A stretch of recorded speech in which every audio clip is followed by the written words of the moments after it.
এক জঙ্গলে বাস করত দুই বন্ধু, খরগোশ ও কচ্ছপ। তারা একে অন্যের ছাড়া থাকতে পারত না। কিন্তু খরগোশটি যখনই সময় পেত কচ্ছপকে অপমান করে কথা বলতো, আর কচ্ছপ মনে মনে খুবই কষ্ট পেত।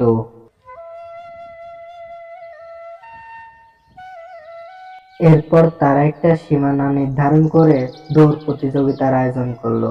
যথাসময়ে তাদের দৌড় প্রতিযোগিতা শুরু হলো। খরগোশটি অনেক বেগে দৌড়াতে লাগলো। সে বড় বড় লাফ দিয়ে এ মাথা থেকে ও মাথায় চলে এলো।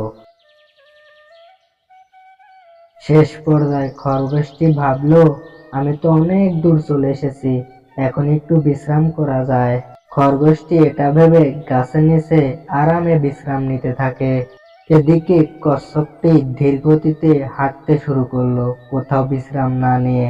এক পর্যায়ে খরগোশটিকে অতিক্রম করে ফেললো এবং সে তার গন্তব্যে পৌঁছে গেল।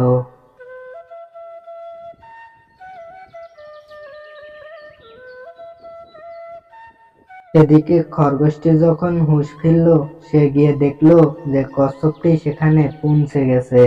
এতেই বোঝা যায় কখনো কারো ছোট চোখে দেখতে নেই।